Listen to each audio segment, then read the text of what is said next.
మొత్తానికి ఇటు తెలంగాణ ముఖ్యమంత్రి దావోస్ పర్యటనకు సంబంధించి కావచ్చు, గతంలో కూడా పర్యటించారు. మొత్తానికి అనేక పెట్టుబడులు వచ్చాయని చెప్పారు. లక్షల కోట్ల పెట్టుబడులు వచ్చాయని చెప్పారు. ఇప్పుడు కూడా ఏదైతే మళ్ళీ చాలా పెట్టుబడులు వచ్చాయని చెప్తున్నారు. ప్రధానంగా కొన్ని పత్రికల్లో మనం వార్త చూసాము. ఏదైతే ఆ పెట్టుబడుల అంకెలకు సంబంధించి చూస్తూ ఉన్నాం. ఆ అంకెల గారడి అదంతా తప్పుల తడక అని చెప్పేసి చాలామంది ఆరోపిస్తున్నటువంటి అంశం. అలాగే ప్రధానంగా దాంతోపాటు కూడా ఇటు సిట్ నోటీసుల అంశాలకు సంబంధించి ఇవన్నీ అంశాలకు సంబంధించి మాట్లాడడానికి మనతో పాటు బీఆర్ఎస్ నాయకులు కిషన్ గారు ఉన్నారు. ఆయన అడిగి మరీ తెలుసుకుందాం. కిషన్ గారు, గుడ్ ఈవినింగ్ అండి. గుడ్ ఈవినింగ్ అండి. దావోస్ పర్యటనలో సీఎం రేవంత్ రెడ్డి ఉన్నారు. ప్రధానంగా గతంలో కూడా వెళ్ళారు. అనేక పెట్టుబడులు వచ్చాయన్నారు. ఆ పెట్టుబడులకు సంబంధించి ఎక్కడ కూడా కనబడిన పరిస్థితి. ఇప్పుడు కూడా పెట్టుబడులు వచ్చాయని చెప్పేసి అనేక రాతలు రాశారు ఎల్లో పత్రికల్లో. దీని గురించి మీరేమంటారు? ఇప్పుడు వెళ్ళొచ్చిన తర్వాత 1,00,000 కోట్లు, 1,80,000 కోట్లు, ఇన్ని కోట్లు అనేసి చెప్తూ ఉంటారు కదా. మరి 2024లో మొదటిసారి వారు ముఖ్యమంత్రి అయిన తర్వాత 2024లో వారు చేసిన ప్రకటనలు, ఆ పెట్టుబడుల ప్రకటనలు ఎన్ని గ్రౌండ్ అయినాయో అని చెప్పాల్సిన అవసరం ఉన్నది. ఎందుకంటే మేము ఎన్నోసార్లు కూడా వాటి మీద వాళ్ళు వైట్ పేపర్ రిలీజ్ చేయలేదు, కానీ వాటి మీద ఏకంగా బుక్లెట్ కూడా రిలీజ్ చేసినాం. వీళ్ళు చేసిన ఒప్పందాలు కానివ్వండి, వీళ్ళు చేస్తున్న ప్రకటనలు కానివ్వండి, మొత్తం గచ్చిబౌలి కంపెనీలతోని అదేదో ఇక్కడనే జూబ్లీ హిల్స్ ప్యాలెస్లో చేసుకునే బదులు అక్కడి దాకా దావోస్ దాకా వెళ్ళి, ఒకటి ఏంటంటే విదేశీ పర్యటనలు, ఆ సెలవులు, ఇటు 60 సార్లు ఢిల్లీకి పోవడాలు, దావోస్ అని, కొరియా అని, జపాన్ అని, యుఎస్ఏ అని, సింగపూర్ అని, ఇట్లా విదేశాల చుట్టూ దుబాయ్ అని ఇన్ని దేశాలు తిరిగిరు కదా. తెచ్చింది ఏంటిది మరి? 24లో రానివి, 25లో రానివి ఈసారి వస్తే ఏంటిది అని. ఇంకోటి ఏంటంటే ఈసారి మీ కాంగ్రెస్ నాయకులే మీ ట్రిప్ని వాళ్ళు దాన్ని తప్పుపడుతున్నారు. వాళ్ళే చెప్తున్నారు, అరే భారతదేశకి చెందిన ముఖ్యమంత్రులు అక్కడున్న మళ్ళా ఇదే దేశం ముఖ్యమంత్రులను కలవడానికి అక్కడ దాకా పోతున్నారా? నారా లోకేష్ గారు, రేవంత్ రెడ్డి గారు కలవడానికి అక్కడి దాకా దావోస్ దాకా పోవాల్సిన అవసరం ఉన్నదా? ఏం కాదు. వాళ్ళ రాజీవ్ శుక్లా అని కాంగ్రెస్ పార్టీ సీనియర్ ఎంపీ, ఆయనే సిడబ్ల్యూసి మెంబర్, ఆయనే Congress party working committee member. వారే వాళ్ళ తప్పుపడుతున్నారు. ఇక్కడున్న దేశంలో ఉన్న ముఖ్యమంత్రులను, ఇక్కడున్న దేశంలో ఉన్న కంపెనీలను కలవడానికి మీరు దావోస్ దాకా ఎందుకు పోయి షో ఆఫ్ అని ఎవరు అంటున్నారు? మీ కాంగ్రెస్ నాయకుడు రాజీవ్ శుక్లానే అంటున్నారు. సో ఇవాళ ఒకటి ఏంటంటే, ఇంకొకటి ఈ అంతా పంపకాల చర్చ నడుస్తున్నదా అక్కడ అనేది కూడా ఇంకొక అనుమానం. ఎందుకు అనంటే, యూనివర్సిటీ ఆఫ్ హైదరాబాద్ భూముల విషయం మీద ప్రధాన ఆరోపణ రేవంత్ రెడ్డి గారితో పాటు ఇంకొక వ్యక్తిది వచ్చింది. అదే సీఎం రమేష్. సీఎం రమేష్ గారికి అక్కడ ఉన్న భూముల విషయం మీద వారికి ఇంట్రెస్ట్ ఉంది కాబట్టి తాకట్టు పెట్టి అదంతా కూడా 10,000 కోట్లు అవన్నీ కూడా తీసుకున్నారని ఇది కేటీఆర్ గారు స్పష్టంగా ఆరోపించడం జరిగింది. ఇన్ఫ్యాక్ట్ ఈ రేడియల్ రోడ్స్ అని ఈ రోడ్ కంపెనీస్కి అప్పచెప్తున్నారు అనేది వచ్చింది సమాచారం. దాన్ని పూర్తిగా ఎక్స్పోజ్ చేసి ఆ సీఎం రమేష్ గారు బీజేపీ ఎంపీగా ఉన్నవారు, టీడీపీ ఇప్పుడు బీజేపీలో ఉన్నారు. వారు తెలంగాణ డెలిగేషన్తో కూర్చొని ఉన్నారు. అంటే ఎంత కాంగ్రెస్ బీజేపీ ఎట్లా కలిసి పనిచేస్తున్నాయి అనేది అక్కడ కనబడుతున్నది. ఇంకొకటి ఏంది, ఇంకా విచిత్రం ఏంటంటే, ఒకవైపు తెలంగాణ ప్రభుత్వం పెద్దలు, మంత్రులు మరియు పొంగులేటి శ్రీనివాసరెడ్డి గారు, ఎందుకంటే రెవెన్యూ శాఖ మంత్రి గారు కూడా ఏం పనబ్బా దావోస్లో అని వాళ్ళందరూ ఆలోచిస్తున్నారు. వారి అబ్బాయి హర్ష, ఎవరి మీద అయితే కస్టమ్స్ వాచ్ కేసులు ఉన్నాయో, ఎవరి మీద అయితే మొన్న భూ కబ్జా చేస్తున్నారు అని గచ్చిబౌలి పోలీస్ సిఐ వారి మీద భూ కబ్జా కేసు ఎఫ్ఐఆర్ కూడా నమోదు చేసిర్రు. పాపం అది చేసినందుకు ఆయనని 2 రోజులకే ఆయన ట్రాన్స్ఫర్ చేసేసారు. సో ఆ హర్ష, పొంగులేటి, సీఎం రమేష్ గారు, అచ్చా పోనీ వీళ్ళందరూ కూడా ఏ కంపెనీతోని సమావేశం పెట్టుకుర్రా అని అంటే గ్రీన్కో. ఏ గ్రీన్కో? ఇక్కడనేమో ఫార్ములా రేస్ జరిగితే ఆ గ్రీన్కోని స్కామ్ అని అంటారు, ముద్దాయిలు వాళ్ళు అని అంటారు. మీరు అక్కడికి పోయి దావోస్కి పోయి మాత్రం వాళ్ళతో సమావేశం చేసుకుంటారు. అదే గ్రీన్కోతో సమావేశం చేసుకోవాలనుకుంటే అది ఇక్కడ కంపెనీ, ఇక్కడనే నువ్వు సమావేశం పెట్టుకోవచ్చు. కేవలం బిల్డప్. ఇలా కాంగ్రెస్ నాయకులు రాజీవ్ శుక్లా గారు అన్నట్టే రేవంత్ రెడ్డి గారు షో ఆఫ్ చేసే ప్రయత్నం. ఎందుకు షో ఆఫ్ చేస్తున్నారు? ఎందుకంటే కేటీఆర్ గారు ఆనాడు చూడండి, వరల్డ్ ఎకనామిక్ ఫోరం కేటీఆర్ గారు కూడా పాల్గొన్నారు. ఈ గ్లోబల్ ప్లాట్ఫామ్స్లో తెలంగాణ ఇనిషియల్గా 2014 తెలంగాణ రాష్ట్రం ఏర్పడ్డ తర్వాత మన పాలసీస్ ఏంటి, టీఎస్ ఐపాస్ ఏంటిది, మనం ఇక్కడ పరిశ్రమలను ఈజ్ ఆఫ్ డూయింగ్ బిజినెస్ అంటే ఏంటిది, ఇవన్నిటిని కూడా మనము చెప్పడం జరిగింది. తెలంగాణ అనే బ్రాండ్ని మనము వాళ్ళ ముందు ఉంచడం జరిగింది. దాంతో మనకు ఎన్నో పెట్టుబడులు కూడా వచ్చినాయి. ఇలా కేటీఆర్ గారిని అడిగితే ఏ కంపెనీలు గ్రౌండ్ అయినాయి అనేది క్లియర్గా స్పష్టంగా చెప్తారు. కానీ మీ కంపెనీలు ఏ గ్రౌండ్ అయినాయో కూడా తెలియదు. కానీ వాళ్ళ ఇన్ఫీరియారిటీ కాంప్లెక్స్ ఏంది అని అంటే, పోయిన మొదటిసారి కేటీఆర్ గారు ఇంగ్లీష్లో మాట్లాడితేంది, ఆయన విదేశాలకు వస్తే బాత్రూమ్లు అడిగిండు, ఇది అది ఇన్సెక్యూరిటీ. ఇదంతా కూడా రేవంత్ రెడ్డి గారికి విమర్శించడం, అక్కడికి పోయి విదేశాల్లోకి కూడా పోయి కేటీఆర్ గారు ఇంగ్లీష్ మాట్లాడితే అయిపోతుందా ఇది అది అని విమర్శించడం జరిగింది. సో ఇంకొకటి ఏంది అంటే ఇన్సెక్యూరిటీ కాంప్లెక్స్ ఏంటంటే, ఇప్పుడు శ్రీధర్ బాబు గారు పోయినారు అనుకోండి, ఆ వచ్చే 2 ఫోటోలు కూడా మీడియాలో శ్రీధర్ బాబు గారి పడతాయి కావచ్చు అని ఈయన పదే పదే డావోస్కి వెళ్ళడం. ఓకే, ఐటీ శాఖ మంత్రి గారు మన దగ్గర గతంలో కేటీఆర్ గారు వెళ్తుండే, ఐటీ శాఖ మంత్రి గారు. కానీ రేవంత్ రెడ్డి గారు ప్రధానంగా ఎందుకు వెళ్తుండే, ఓవర్ షాడో చేసి ఇప్పుడు సొంత క్యాబినెట్ మంత్రులకు ఎక్కడ కూడా ప్రచారం జరగొద్దు, వాళ్ళు ఎంతసేపు కుంభకోణాల కాంట్రాక్ట్ల కమిషన్ల ఇరికిపోవాలి, వాళ్ళకి సంబంధించిన కొన్ని ఛానల్ ఏదైతున్నాయో వాళ్ళకి వార్తలు ఇచ్చి వాళ్ళ మీద నడిపియాలి, నేను మాత్రం ఇమేజ్ నాది అట్లనే ఉండాలి అనేసి వాళ్ళ ప్రయత్నం. అందుకే చూడండి సరి సమానంగా వాళ్ళు ఇంకో ప్రచారం కూడా ఏం చేసుకుంటున్నారు, హార్వర్డ్కి వెళ్తున్నారు. రేవంత్ రెడ్డి గారు తొలి ముఖ్యమంత్రి హార్వర్డ్కి వెళ్తున్నారంటే, నువ్వు డబ్బులు తెలంగాణ రాష్ట్ర ప్రభుత్వ సొమ్ముతోని నువ్వు అక్కడ కొనుక్కొని, అది ఆ ఫీజు ఉంటుంది, కొన్ని లక్షల రూపాయలు ఫీజు, మళ్ళా ఆయన సిబ్బంది ఆ రోజులంతా కూడా ఉండి మొత్తం ₹1,00,00,000 ఖర్చు. ఏది కేటీఆర్ గారు లాగా అక్కడున్న వాళ్ళ ఆహ్వానం మేరకు లెక్చర్ ఇవ్వడానికి వెళ్తలేరు, అక్కడ పాఠాలు నేర్చుకోవడానికి వెళ్తున్నారు. ఎందుకంటే అడ్మినిస్ట్రేషన్ తెలియదా, విజన్ లేదా, ఒక పాలసీ మేకింగ్ లేదు, రాష్ట్ర ప్రభుత్వాన్ని నడిపేయలేకపోతున్నావు. సో ఇప్పుడు నీకు ఆ హార్వర్డ్ కోర్స్ అనేది అవసరం.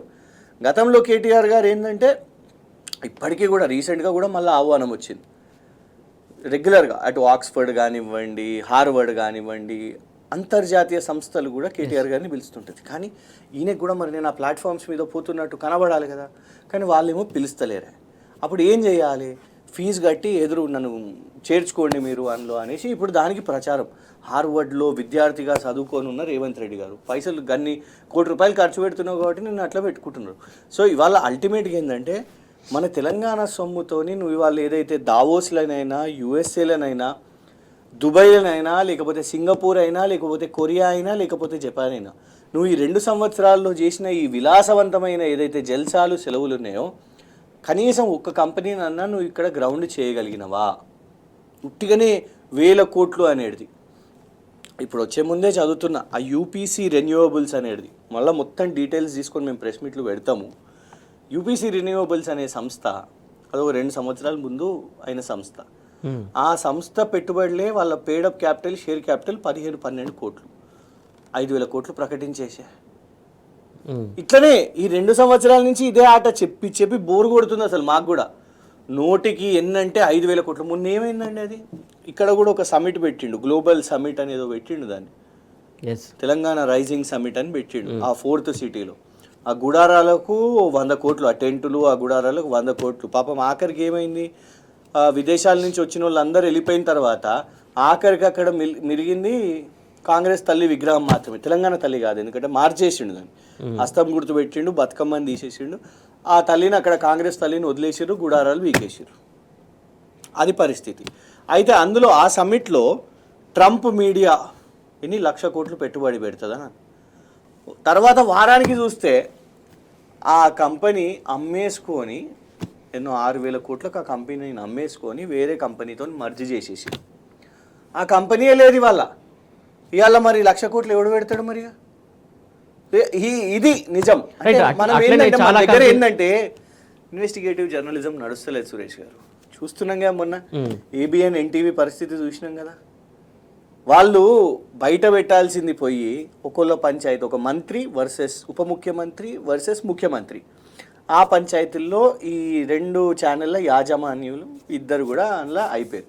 అందుకే ఏ స్థాయికి వచ్చారు, మంత్రిని టార్గెట్ చేయడానికి ఒక ఛానల్, మళ్ళా తర్వాత అది కాపాడడానికి ఇదేదో ముఖ్యమంత్రి వైపు తిరుగుతుంది అనేసరికి ఉప ముఖ్యమంత్రిని డకౌట్ చేయడానికి ఇంకొక ఛానల్ దిగింది. మరి దీని మీద విచారణలు ఇవన్నీ కూడా కావాలి కదా. సో నేను అనేది ఏంటంటే పెట్టుబడులు వస్తలేవు, వీళ్ళు కాంట్రాక్టులు దందాలు ఇవన్నీ చేయడానికి ఇట్లా ఛానల్స్. అందుకే మనకు ఇవాళ వెరీ సారీ టు సే, నిజంగానే యాజమాన్యాలు, మీడియా ఛానల్స్ ఇవన్నీ కూడా, ఆ ఛానల్స్ అన్ని ఏదైతే వీటిలో కాంట్రాక్ట్ల మధ్యలో ఫిక్స్ అయి ఉన్నారో వాళ్ళు ఇవాళ సీరియస్గా 2020-24లో 2025లో ఏమి దావోస్ నుంచి ఏమొచ్చినాయి, ఎక్కడున్నాయి అవి? తెలంగాణ మొత్తం జిల్లడబట్టి ఎక్కడున్నది నువ్వు చెప్పిన 10,000 కోట్లు, 1,80,000 కోట్లు, 1,00,000 కోట్లు ఎక్కడ వచ్చినాయి, వాటికి జాగ ఎక్కడ కేటాయించారు? ఇవన్నీ ఇన్వెస్టిగేషన్ జర్నలిజం చేసి బయట పెడితే మొత్తం డొల్లా శూన్యం. ఈ విదేశీ యాత్రల నుంచి వస్తున్నది ఏమీ లేదు, అంత అవాస్తవం, బూటక ప్రచారం అని బయటపడుతుంది సురేష్. ప్రభుత్వం కూడా ఏ కంపెనీ ఎక్కడ వచ్చింది, ఎక్కడ పెట్టారు, ఎక్కడెక్కడ ఓపెన్ చేశారు, దానివల్ల ఎవరెవరు లబ్ధి పొందుతున్నారు, దీనివల్ల ఎంప్లాయ్మెంట్ ఎంత వచ్చింది అనేది కూడా ఒక శ్వేతపత్రం విడుదల చేయాల్సినటువంటి అవసరం లేదంటారా? 100% ఉన్నది. ఎందుకంటే మీకు గుర్తుంటే యాన్యువల్లీ ప్రతిసారి మన రాష్ట్రంలో కేసీఆర్ గారి ప్రభుత్వంలో ఒకవైపు ఆర్థిక శాఖ మంత్రి గారు బడ్జెట్ పెడితే ఐటీ శాఖ మంత్రి గారు ఐటీ రిపోర్ట్, యాన్యువల్ రిపోర్ట్ అనేది అసెంబ్లీ ముందు టేబుల్ చేసిండ్రు. ఐటీ ఎక్స్పోర్ట్స్ ఎంత, మనకి ఎంత, ఎన్ని కంపెనీస్ వచ్చినాయి, ఎన్ని ఉద్యోగాలు వచ్చినాయి అనేది మొత్తం బుక్లెట్ తయారు చేసి మరి కేటీఆర్ గారు అసెంబ్లీలో ప్రవేశపెట్టారు. మరి లాస్ట్ 2 ఇయర్స్లో రాష్ట్ర ప్రభుత్వం మీరు అసెంబ్లీలో ప్రొడ్యూస్ చేయడం పక్కన పెట్టండి, మొన్న కేటీఆర్ గారు ఇది ఎత్తేసరికి ఏమైంది, వెబ్సైట్స్ నుంచే తీసేస్తున్నారు. వెబ్సైట్స్ నుంచి మనకు ఎన్ని కంపెనీస్ వచ్చినాయా, ఎంత ఉపాధి కలిగిందా అనేది తీసేయాలి అనే పరిస్థితి వచ్చింది. ఎందుకు? కంపెనీలు వెళ్ళిపోతున్నాయి వాస్తవానికి. ఫాక్స్కాన్ ఇక్కడ ఎక్స్పెన్షన్ చేయలేదు, ఫాక్స్కాన్ వేరే రాష్ట్రానికి వెళ్ళిపోయింది. సిగాచి వాళ్ళు నువ్వు ఆ ఫైర్ ఇన్సిడెంట్ అయిన తర్వాత నువ్వు ₹1,00,00,000 ప్రకటించేసినావు, వాళ్ళ వాటా ఎంతో ఇచ్చేసిరట వాళ్ళు. రాష్ట్ర ప్రభుత్వం వాటా ఇంక ఇయ్యలేదు. సో ఇదంతా తలకాయ నొప్పి ఎందుకని అది కూడా ఈ రాష్ట్రం వదిలేసి వెళ్ళిపోయింది. నువ్వు ఎల్ఎన్టీ వాళ్ళని బెదిరించిన తీరు, ఎల్ఎన్టీ వాళ్ళతో ఏదైతే చేసిన తీరు, వాళ్ళు కూడా మెట్రోని వదిలేసి వెళ్ళిపోయారు. ఇలా పరిశ్రమలు ఇక్కడి నుంచి వెళ్ళిపోతున్నాయి, పక్క రాష్ట్రాలకు వెళ్ళిపోతున్న పరిస్థితి. సో నువ్వు చెప్తున్నట్టు. అండ్ ఇంకోటి ఏంటంటే, పరిశ్రమలు ఎప్పుడు వస్తాయండి? ఎప్పుడైతే ముఖ్యమంత్రి నా రాష్ట్రం గొప్పగా ఉందో, నా రాష్ట్రం నిజంగా, ఇప్పుడు చాలామంది అంటుంటారు కేసీఆర్ గారు మిగులు బడ్జెట్ ఉన్నది, అప్పులు ఇది అది అని అంటారు. చూడండి, ఒకటి తెలంగాణ రాష్ట్రం ఏర్పడ్డప్పుడే అప్పులు ఉండే, కానీ అయినా కూడా గొప్పగా ఎందుకు చెప్తారు? ప్రొజెక్ట్ చేస్తూ ఉంటారు. వీళ్ళు ఏం చేస్తారు? ఎంతసేపు అబద్ధాలు చెప్తూ ఉంటారు. రిజర్వ్ బ్యాంక్ ఆఫ్ ఇండియా చెప్తుంది 3 లక్షల కోట్లే తెలంగాణ అప్పని, కానీ వీళ్ళు రాజకీయం కోసం 8 లక్షల కోట్లు ఇది అది అని. ఎందుకు?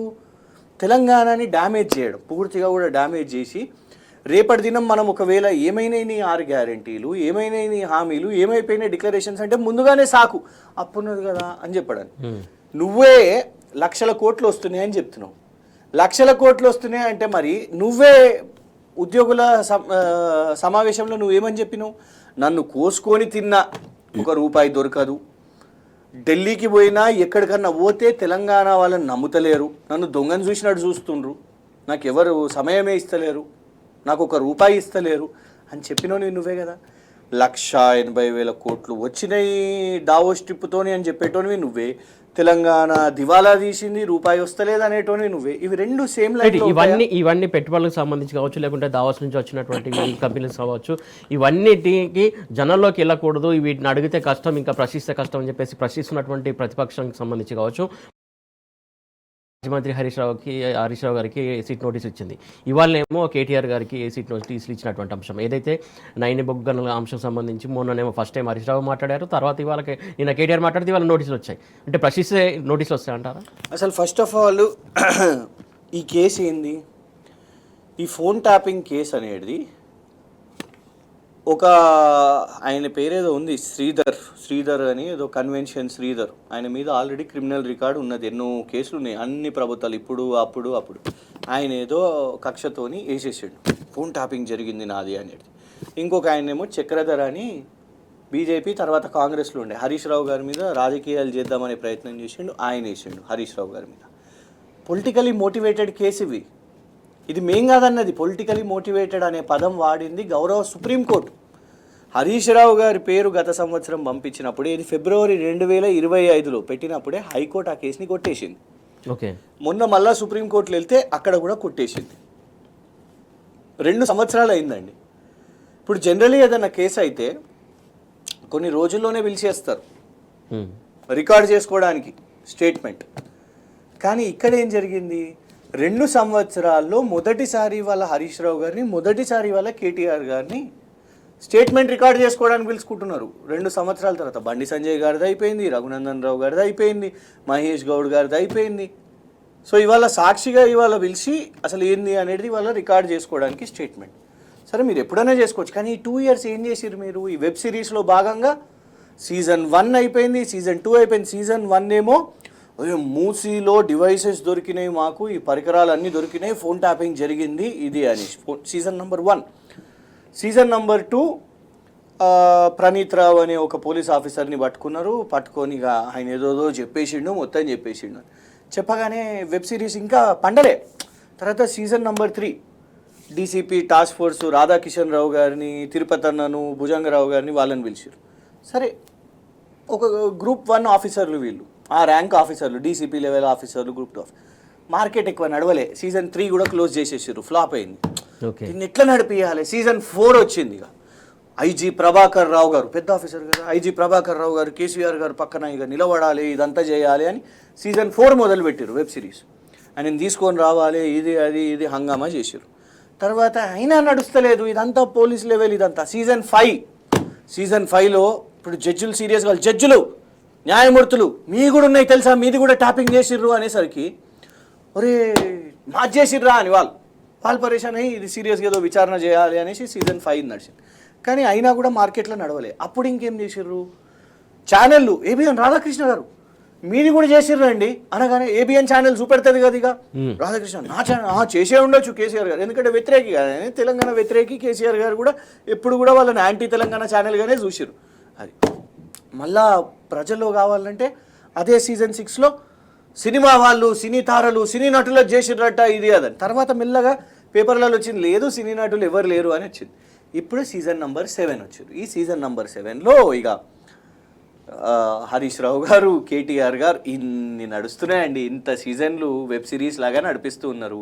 కానీ ఇప్పుడు సడన్గా రావడం ఏంది? సీజన్ 6కి సీజన్ 7కి మళ్ళీ చాలా టైం తీసుకున్నారు. ఈ స్క్రిప్ట్కి చాలా గ్యాప్ వచ్చింది. స్క్రిప్ట్కి అది ఫ్లాప్ అయింది. వదిలేసుకున్నారా, షోను వదిలేసుకుర్రా, ఇది జనాలకు కూడా అర్థమైపోయింది అని అనుకున్న క్రమంలో ఇదేమైందంటే అసలు వెబ్ సిరీస్ ఇదికు మొదలైంది. ఏబిఎన్ ఎన్టీవీ ఒరిజినల్ సిరీస్ అది ఫుల్ హిట్ అయిపోయాది. ఎన్టీవీ ఒక కథనం చేసింది, తప్ప ఒప్ప మనకు తెలియదు, అది ఎన్టీవీలకు తెలియాలి, ఆ మంత్రులకు తెలియాలి. ఎన్టీవీ యాజమాన్యం చేసింది. ఎన్టీవీ యాజమాన్యం ఈ స్టోరీ నడిచిన తర్వాత అది ఎంత హిట్ అయిపోయిందంటే, హిట్ ఎందుకు అని అంటానంటే మంత్రి గారి పేరు తీసుకోకపోయినా మంత్రి గారు బయటికి వచ్చేసి నన్ను ఎట్లా అంటారు, ఇది ఎవరు చేపిస్తున్నారో నాకు తెలుసు, ఇది అదని ఆయన ఆరోపణ. తర్వాత ఇది ముఖ్యమంత్రి గారికి ఇబ్బంది అవుతుంది. ఐఎన్పిఆర్ మంత్రి చూడండి గప్చుపున్నాడు. ఇంత ఛానళ్ళు ఫైట్లు నడుస్తుంటే ఐఎన్పిఆర్ మంత్రి టోటల్ సైలెంట్. పోయి డావోస్లో వాళ్ళ కొడుకు కంపెనీ కాంట్రాక్ట్ ఇప్పించుకోబట్టే, హర్ష పొంగులేటి గారు అండ్ హర్ష అబ్బాయి. అయితే ముఖ్యమంత్రి గారు ఇదంతా నాకేదో పడుతుంది, ఇది సుడి పడుతుంది అని సిట్ వేసిండు.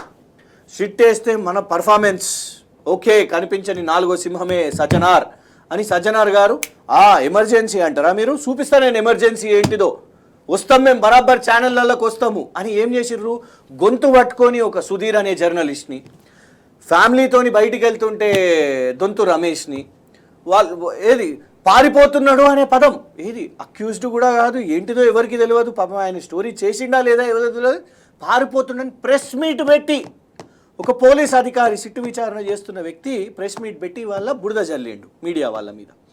చల్లిన తర్వాత ఇంకొకటి ఏమైంది, ఇక ముఖ్యమంత్రి వైపు వస్తుంది, ఇదంతా కూడా ఇంకా ముదురుతుంది ఇది. ఎందుకంటే కోర్టు ఏం చేసింది, జడ్జి గారు ఎక్కడ అసలు కంప్లైనెంట్ ఎవరబ్బా, ఫిర్యాదు ఎవరు చేసిర్రు, మీరు ఇంత సిట్టేసిర్రు, ఇదంతా అసలు ఎవరి మీద ఇదంతా ఏంది అనేసి వాళ్ళ రిమాండ్ను రిజెక్ట్ చేసేసారు. తర్వాత ఈ సిరీస్లోనే నెక్స్ట్ ఇది నడిచేసరికి ఇమీడియట్గా ఏబిఎన్ ఆంధ్రజ్యోతి దిగింది రంగంలోకి. దిగి నేరుగా ఉప ముఖ్యమంత్రి గారి పేరు తీసేసుకున్నది.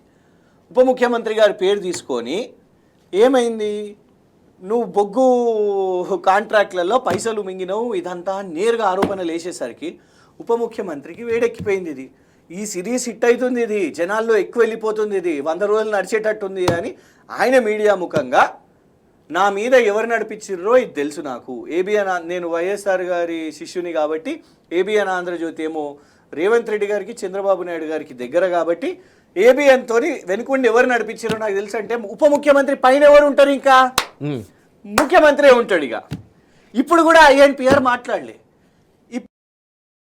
ఈ ఫోన్ ట్యాపింగ్ అనే వెబ్ సిరీస్ ఫ్లాప్ అయితే ఈ web series ABN web series వేటు బ్రహ్మాండంగా హిట్ అయ్యేసరికి ఇప్పుడు దీన్ని లేపాలి కదా. దీన్ని లేపాలంటే పెద్ద పేర్లు హరీష్ రావు గారిని నువ్వు బొగ్గు స్కామ్ అని బయటికి పెట్టగానే ఇమీడియట్గా నోటీస్ వచ్చింది. అక్కడికి ఆగిపోలే, కేటీఆర్ గారు వచ్చి సిబిఐ ఎంక్వైరీ అని అడగబట్టే ఆగుతలేరు వీళ్ళు, కథం ఇమీడియట్గా వీళ్ళకు కూడా నోటీస్ వచ్చింది. ఇది మొత్తం దీని గురించి సిట్టి వాళ్ళు ఏం మాట్లాడతలేదు. సిట్టి వాళ్ళ బిజీ అయిపోయింది. సిట్టు ఎగ్జామినేషన్ స్క్రిప్ట్ మార్చేసింది, రూట్ మార్చేసింది, పాత్ ట్రాక్ మార్చేసింది. సజ్జనార్ గారు మొన్ననేమో స్పీడ్గా, ఎందుకు చెప్తాను, నాకు కూడా వచ్చినాయి నోటీసులు. నాకు ఇవాళ సాయంత్రం మీ దగ్గరకు వచ్చే ముందు ఇదే యొక్క కథనం మీద, ఈ ఎన్టీవీ కథనం మీద ఇగోండి నాకు నోటీస్ వచ్చింది చూడండి, నాకు మెయిల్. మీ ఛానల్లోనే ఫస్ట్ చెప్తున్నాను. ఓకే, ఇగోండి సాయంత్రం 6 గంటలకు 3 నోటీసులు అండి వీళ్ళ సిట్టు. మధ్యాహ్నం 12 నుంచి నోటీసుల మీద నోటీసులు తగులుకున్నారు నాకు. ఇవ్వండి ఎఫ్ఐఆర్ కూడా ఉంది. ఏం ఎఫ్ఐఆర్ ఇది? దాని గురించి ఇంకా డీటెయిల్గా మాట్లాడదాం. కృష్ణ గారు, ప్రధానంగా ఇందాక మాట్లాడుకుంటాం మనం నోటీసులకు సంబంధించి. మీకు కూడా ఎన్ని నోటీసులు వచ్చాయి, ఏ అంశం పైన వచ్చింది, అసలు ఆ నోటీసుల కథాక్రమం ఏంటి? అయితే ఇప్పుడు ఈ ఎన్టీవీ ఈ కథనం గురించి, ఎందుకంటే అల్టిమేట్గా ఈ బొగ్గు కుంభకోణం గురించి బయటికి వచ్చేసరికి ఇప్పుడు అందరికి కూడా నోటీసులు ఇస్తున్నారు. అసలు ఇక అది వదిలేసిరు ఇక సబ్జెక్ట్. ఇప్పుడు ఇటు కేటీఆర్ గారికి, హరీష్ రావు గారికి ఇది వచ్చింది. ఇవ్వండి, ఇది notice under section FIR number 7/2026. ఇది ఏ ఎఫ్ఐఆర్ అంటే అధికారి జయేష్ రంజన్ గారు ఆ ఎన్టీవీ వాళ్ళు చేసిన కథనం విషయం మీద అందరికీ, దొంతు రమేష్ గారికి, ఇన్ఫాక్ట్ ఈ న్యూస్, తెలుగు స్క్రైబ్ అందరికీ పెట్టిన దాంట్లో ఇప్పుడు మాకు రావడం స్టార్ట్ అయినాయి. ఇక మా యొక్క అకౌంట్స్ డీటెయిల్స్, ఫోన్ నంబర్, మేము ఏ ఫోన్ వాడుతున్నాం, IMEI నంబర్ వాళ్ళు ఇంట్లో పెట్టిరు, మొత్తం ఇంట్లో పొందుపరిచిరు. ట్విట్టర్ వాళ్ళని అడుగుతున్నారు మేము ఏ డివైస్తోని వాడుతున్నాము, రిజిస్టర్డ్ ఈమెయిల్ ఐడి ఏంది, రిజిస్టర్డ్ మొబైల్ నంబర్ ఏంది, IP లాగ్స్ ఏంది, డివైస్ ఐడీస్ ఏంది, అకౌంట్ ఏంది, ఇదంతా ఇలా అడిగినరు. సో ఇవాళ ఇది మరి ఈ ఆరోపణ ఇవాళ బొగ్గు విషయం మీద అయింది కాబట్టి ఇవాళ కేటీఆర్ గారు ఏమని అడుగుతున్నారు, సిబిఐ ఎంక్వైరీ అడుగుతున్నారు. మరి సిబిఐ ఎంక్వైరీ అడుగుతున్నప్పుడు ఇలా రాష్ట్రంలో ఉన్న వాళ్ళైతే మా మీద సిబిఐ ఎంక్వైరీ వేయండి అని అయితే అడగరు. కేంద్రంలో ఉన్న వాళ్ళు ఏమని చెప్తున్నారు, వాళ్ళు అంటున్నారు ఇదంతా అవును. ఇవాళ చూడండి ఇంకొకటి, ఇది ఎత్తిన తర్వాత హరీష్ రావు గారు బయట పెట్టిన తర్వాత కేటీఆర్ గారు నేరుగా దీన్ని ఎక్స్పోజ్ చేసి సిబిఐ ఎంక్వైరీ వేయండి అని అడిగిన తర్వాత బట్టి విక్రమార్క గారు లేదు తూచ్ క్యాన్సిల్, నేను రద్దు చేస్తున్నా టెండర్స్ అని అంటారు. నేరం ఒక్కసారి జరిగిన తర్వాత నేరానికి ఒకవేళ మీరు రూపకల్పన చేసినా కూడా అబెట్మెంట్ ఆఫ్ క్రైమ్ అని అవుతుంది.